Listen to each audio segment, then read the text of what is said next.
Murder at 30,000 feet. The cabin hummed with the low thrum of jet engines, an almost comforting white noise to the 212 passengers aboard Flight 893, en route from London to New York. It was an uneventful journey, until the scream shattered the monotony. "Someone help! He's not breathing!" All heads turned toward row 17. A flight attendant rushed to the scene, her navy blue uniform crisp, but her face pale as she saw the lifeless body of Gerald Hawkins, a middle-aged businessman slumped over his tray table. His wide eyes stared blankly ahead, his lips tinged blue. Captain Oscar Baxter was summoned from the cockpit. "Ladies and gentlemen, this is your captain speaking," his calm voice announced over the intercom. "We have a medical emergency on board. Please remain seated as we assess the situation." Captain Baxter's mind raced. The flight was still 4 hours from landing. Diverting to the nearest airport wasn't feasible without endangering everyone aboard. For now, the plane was a sealed chamber, and if there was foul play, the killer was still among them. Dr. Nathaniel Reed, a passenger seated 2 rows behind, identified himself as a physician and stepped forward to examine the body. He confirmed the death, but also raised a troubling possibility. "This doesn't look like a heart attack," he said grimly. "The discoloration, the smell. This could be poisoning." The murmurs in the cabin grew louder. Poison, on a plane. As Maria and the other flight attendants calmed the restless passengers, Captain Baxter turned to Dr. Reed. "Do you think the poison was ingested, or could it have been airborne?" "Likely ingested," he replied, examining the remnants of Hawkins' in-flight meal.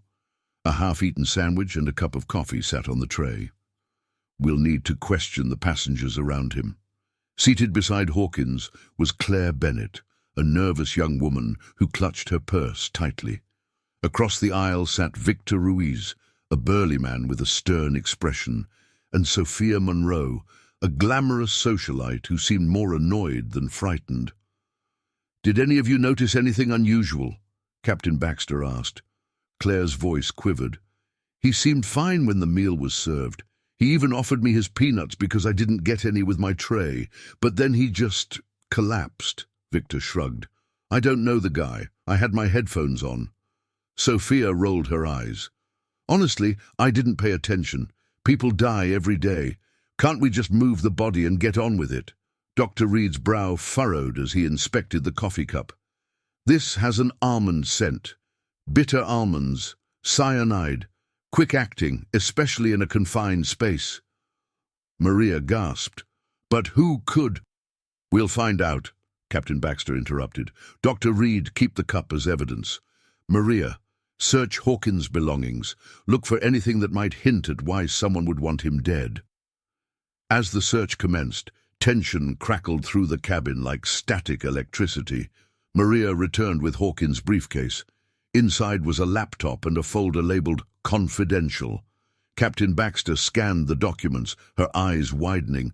"These are financial reports, exposing major fraud at Hawkins' company.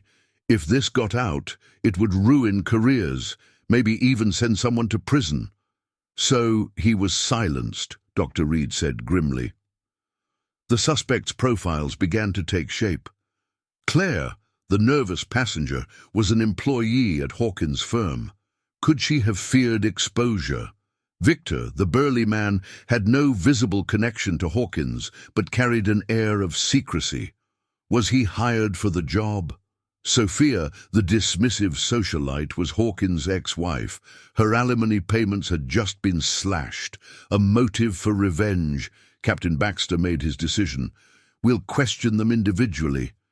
The interrogation began.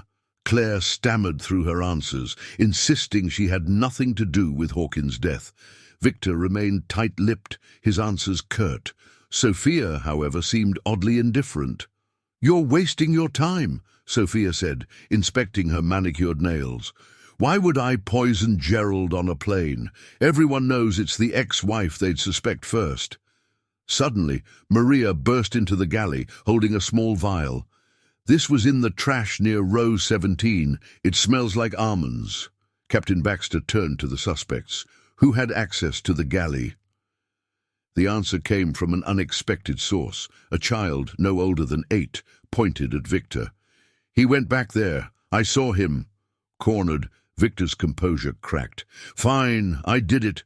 Hawkins was going to blow the whistle on my operations. If he'd exposed the fraud, I'd lose everything." Captain Baxter nodded to Maria. "Secure him until we land.